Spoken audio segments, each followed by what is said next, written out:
At 3:17 every morning, the alarm in Unit 12 began to ring. Not a soft warning tone, not the lazy chirp of a dying battery. A full shop alarm, hard and panicked, echoing down a dead arcade where every shutter had been locked for 3 years.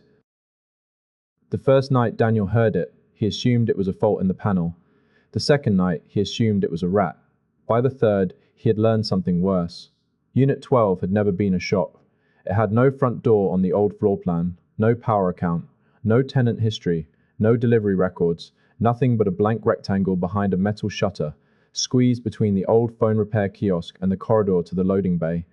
And yet, every morning at 3:17, something inside it knew how to scream. Daniel took the night watchman job because it was quiet, and because quiet paid enough to keep the rent current. The center was called Milton Gate, though no one in town called it anything anymore. When it opened in the 90s, there had been a fountain in the middle, a soft play upstairs, a record shop, a jeweler, 2 coffee counters, and a little key-cutting booth that always smelled of brass filings. Now the fountain was dry. The escalators were chained off. Old sale stickers clung to windows like dead leaves. The security office was the only lit room in the building, a square of buzzing strip light beside 16 CCTV screens and a kettle that never quite boiled properly. On his first shift, the day supervisor showed him the route. Front concourse, service corridor, upper balcony, loading bay, back to office. Every hour.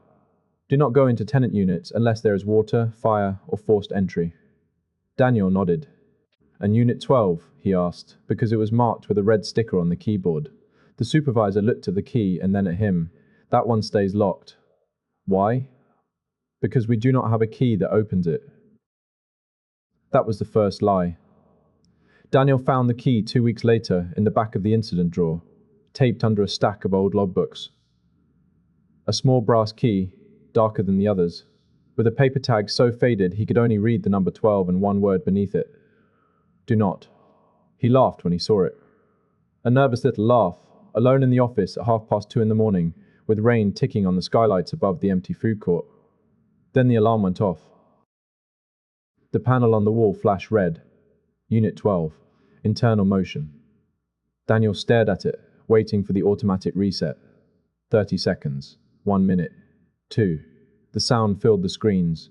You could see it before you heard it properly, the way the cameras trembled in their brackets, the way dust lifted from the floor tiles along the arcade. He picked up the radio, remembered he was alone, and put it down again. The procedure said, verify the source. So he went. The center at night had a way of making distance stretch. The security office was only a short walk from the arcade, but Daniel passed 3 dark shops and felt as if he had crossed into a different building. The mannequins in the old-fashioned unit faced the glass with their pale, blank heads. The pharmacy sign flickered even though the power to that row was supposed to be isolated. Unit 12 waited at the bend in the arcade. Its shutter was down.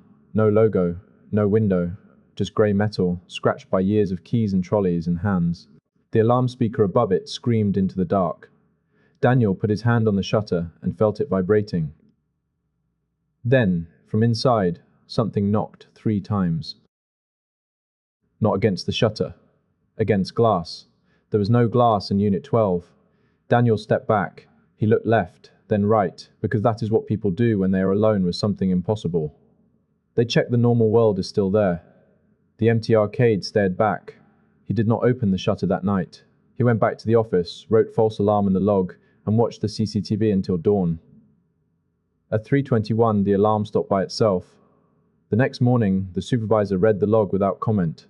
Do I call someone out if it happens again? Daniel asked. The supervisor did not look up. If it happens again, do the same thing. Ignore it. Record it as false. There was knocking. Now the supervisor looked at him. Then record it quietly. For 5 nights, Daniel recorded it quietly. Every shift at 3:17, Unit 12 went red on the panel. Every shift, the alarm screamed.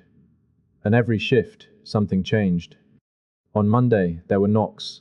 On Tuesday, there was the sound of hangers sliding along a rail. On Wednesday, the camera facing the shutter picked up a strip of warm yellow light leaking out from under it, though Daniel could see from the power monitor that the unit drew nothing. On Thursday, the alarm stopped for 10 seconds, and in that silence, a woman inside Unit 12 said, very clearly, "We are closing now." There was no microphone in the arcade. Daniel heard the words through the walls. By Friday, he had stopped laughing at the key. He spent the afternoon before his shift in the public library, looking through old newspaper archives. Milton Gate fire. Milton Gate missing. Unit 12. Shopping centre accident. At first, he found nothing but opening day photographs and arguments about parking.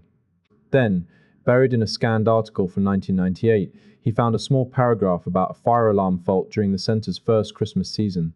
No injuries. Brief evacuation. Trading resumed within the hour.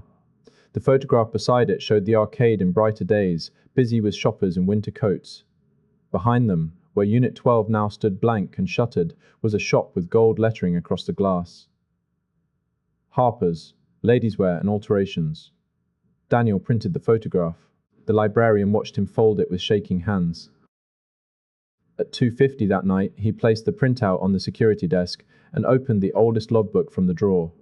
Most of the entries were boring: deliveries, lost children, a burst pipe by the toilets. Then the handwriting changed, thinner, hurried. 3007. Alarm from Harper's. Panel shows motion. Attended. No cause found. The next night, 3007. Alarm from Harper's. He had staff member inside. Unit confirmed empty. Then, 3007. Alarm from Harper's. Shutter warm to touch. Opened. Unit. Should have left it shut. Daniel sat very still. At 3:17, the alarm began. This time, the CCTV screen for Unit 12 did not show the shutter. It showed the inside of a shop. Bright rails of dressers, mirrors along the walls, a counter with a till drawer open, Christmas garland hanging above the changing rooms. The picture was grainy, washed in the green tint of old night vision, but it was impossible to mistake. Harper's was open. In the center of the screen stood a woman in a dark coat, looking up toward the camera. She lifted one hand and beckoned. Daniel should have called the police. He should have left the building. He should have done anything except take the brass key from the drawer and walk to Unit 12. But fear does not always push people away. Sometimes it pulls. The arcade was colder than before. His breath showed in the air. The alarm drilled into his ears, but beneath it he heard other sounds now. A till bell. A coat hanger dropped on tiles, someone crying softly behind a curtain. He reached the shutter. The key fitted. When he turned it, the alarm stopped. Silence rushed in so hard he almost lost his balance. Daniel lifted the shutter. Behind it was not a blank service space. It was Harper's. Exactly as it had been in the photograph, except everything was grey with dust, and every mirror was cracked across the middle. The smell hit him first. Damp carpet. Old smoke. Perfume gone sour. "Hello?" he said. His voice sounded wrong inside the shop, as if it had been recorded years ago and played back from a poor speaker. The woman in the dark coat stood by the changing rooms. She was not transparent. That was the worst part. She looked solid, tired, cold, a woman waiting after closing time because no one had told her where to go. "You are security," she said. Daniel could not answer. "You have to check the rooms." The first curtain moved. Daniel backed toward the shutter, but it had lowered itself behind him. No sound, no motor, just grey metal where the arcade should have been. "Please," the woman said. "We have been waiting for someone with keys." The changing room curtain moved again, and a small hand appeared at the bottom, not reaching out, knocking, 3 times. Daniel found himself walking toward it. The curtain rings scraped along the rail. Inside the changing room was another curtain. Behind that, another. Behind that, a narrow corridor that could not fit inside the unit, lined with mirrors from floor to ceiling. In every mirror, Daniel saw the same thing: the shop on fire. Smoke pressed against the ceiling, the alarm ringing. People outside in the arcade, walking past, because the announcement said it was a fault. A member of staff banging on the glass from inside, her mouth open around words no one could hear. "We are closing now." Then the image changed. Daniel saw himself at the security desk, years older, writing false alarm in the log while the panel flashed red. He saw another watchman after him, and another, each one finding the key, each one lifting the shutter, each one becoming part of the shop, until there were more reflections than bodies and more voices than air. Daniel ran. He tore through the mirrored corridor, past curtains that brushed his face like cold fingers, past rails of dresses that turned slowly as he passed, each hanger ticking against the next. The woman called after him. "You cannot leave until you check the rooms." He hit the shutter with both hands. It lifted an inch. Just enough to see the arcade outside. Just enough to see his own feet on the other side, standing there in his security boots, waiting patiently. The Daniel outside bent down, looked through the gap, and smiled with his mouth closed. Then he pushed the shutter shut. At 6 a.m, the day supervisor found the center quiet. The panel was green, the logbook was open on the desk.